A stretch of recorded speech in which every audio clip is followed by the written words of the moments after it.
पाखंडवाद में फंसे लोग अपनी ही ज़िंदगी से खिलवाड़ करते हुए एक दूसरे पर आरोप प्रत्यारोप, मगर ये नहीं समझ रहे कि साइंटिफिक सोच के साथ आगे बढ़ना चाहिए।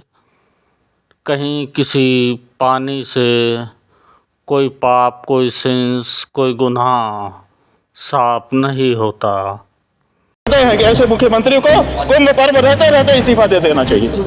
ये नहीं है पद के काबिल, ये जनता से झूठ बोलता है।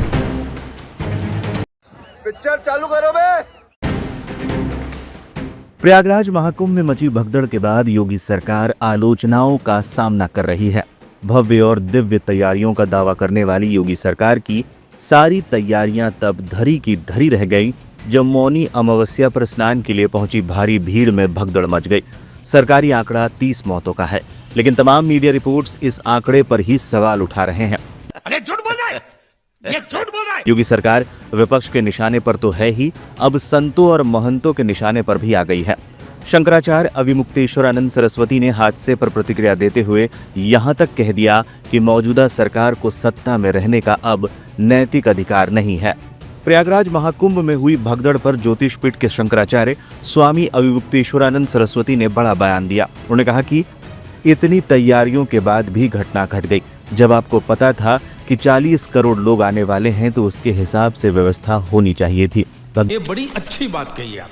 दर्दी घटना ने सरकारी इंतजामों की पोल खोल दी। अधिकारी महाकुंभ में 40 करोड़ और मौनी अमावस्या पर 10 करोड़ श्रद्धालुओं के आने का दावा पहले ही कर रहे थे। इस हिसाब से उन्हें व्यापक तैयारियां करके रखनी चाहिए थी। घटना ये बताती है कि तैयारी पूरी नहीं थी और लोगों के जीवन के साथ खिलवाड़ किया गया। अगर हमारे घर में किसी समारोह में 1000 लोगों की व्यवस्था है तो फिर हमें वहां 5000 लोगों को नहीं बुलाना चाहिए। महाकुंभ में भी यही हुआ। मौत का आंकड़ा 17 घंटे तक नहीं बताने पर भड़के शंकराचार्य अविमुक्तेश्वरानंद सरस्वती ने मौत का आंकड़ा 17 घंटे तक छिपाए रखने पर भी नाराजगी जताई। उनका कहना था कि हमें सुबह पता चला कि घटना हो गई है, हम इंतजार करते रहे कि कोई बयान आएगा। 10:30 बजे के करीब सीएम का बयान आता है कि घटना घटी है, कुछ लोग गंभीर रूप से घायल हैं, अफवाहों पर ध्यान ना दे। फिर उनका ट्वीट भी आया जिसमें उन्होंने फिर लिखा, अफवाहों पर ध्यान ना दे। खबर इतने सारे लोगों के मरने की आ रही है, मौत का आंकड़ा बढ़ता हुआ नजर आ रहा है, भगदड़ की बात हो रही है। यह भी समझ में आ रहा है कि एक और भगदड़ हुई जिसे भी प्रशासन ने दबाने की कोशिश की। उसके बाद सुनिए जरा इनकी बेशर्मी को।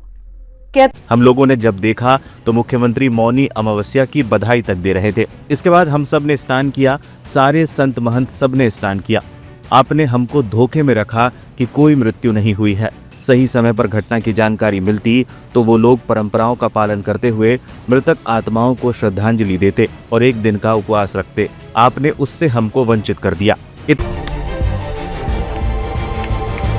इतना बड़ा धोखा संत समाज के साथ, इतना बड़ा धोखा संत सनातनियों के साथ। आपका अपराध ज्यादा है। आपने देश के सामने झूठ क्यों बोला? हमारे मन में सबसे बड़ी पीड़ा यही है कि हमारा मुख्यमंत्री झूठा है। सरकार को सत्ता में बने रहने का नैतिक आधार नहीं। शंकराचार्य ने कहा, यह मौजूदा सरकार की बहुत बड़ी विफलता है। ऐसी सरकार को सत्ता में रहने का नैतिक अधिकार नहीं रह गया है। सवाल राजनीति का नहीं है, नैतिकता का है। संवेदनाओं का प्रश्न है, भावनाओं का प्रश्न है। ये समस्या इतनी बड़ी है कि अगर इसका कोई परमानेंट उपाय नहीं निकाला गया तो पूरे देश में हर तरफ बर्बादी का मंजर देखने को मिलेगा। और ये सारे प्रश्न कह रहे हैं कि यह शख्स उस पद के अयोग्य है। तत्काल इससे इस्तीफा लिया जाना चाहिए और किसी सक्षम व्यक्ति को पद पर बिठाया जाना चाहिए। आने वाले दिनों में रोजाना लाखों करोड़ों की संख्या में श्रद्धालु आएंगे।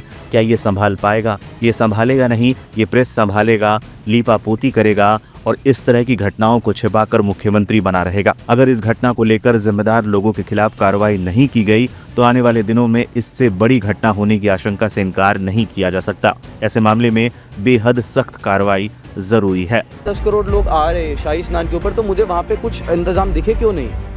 हर चौक पे मुझे पुलिस वाला क्यों नहीं दिखा? बता दें, कुछ दिन पहले ही लाइव हिंदुस्तान के साथ खास बातचीत में शंकराचार्य ने वीआईपी कल्चर को लेकर सवाल उठाए थे। कुंभ के आयोजन के स्थान प्रयाग में कैबिनेट की बैठक करने में क्या आपत्ति हो सकती है, क्योंकि पूरा उत्तर प्रदेश उनका है, जहाँ चाहें वहाँ बैठ करके प्रदेश के बारे में निर्णय लें, इससे कोई बाधा नहीं है, कर सकते हैं, किया ही है पहले भी। बाधा क्या हो रही है कि ये जो मंत्री मिनिस्टर आए हुए हैं उनकी बैठक में भाग लेने के लिए, वो कुंभ का भी लाभ लेना चाहते हैं इसी अवसर पर, और वो अलग अलग सबके संपर्क हैं, कोई यहाँ से जुड़ा है, कोई वहाँ से जुड़ा है, तो कोई इस कैंप में जा रहा है, कोई उस कैंप जा रहा है, कोई उस कैंप जा रहा है, और जब वो चल रहे हैं तो उनके साथ का सुरक्षा है, तो वो गाड़ियाँ चलती हैं साएँ साएँ करते हुए, फिर वो पुलिस वाले आ जाते हैं, हटाते हैं, कभी कभी धक्का मार रहे हैं, कभी कुछ कर रहे हैं, तो इससे थोड़ा सा लोगों को परेशानी हो रही है। कुछ चीजें मैं आपको वीडियो पे नहीं बता सकते, आप जल्दी से जल्दी हाथ जोड़ के विनम्र निवेदन आप पोस्ट भेजिए सर, कंडीशन बहुत बिगड़ती जा रही है। ये बचाया जाना चाहिए था, बाकी तो ये सब क्या देखना पड़ रहा है। अच्छा है मैं अंधा हूँ।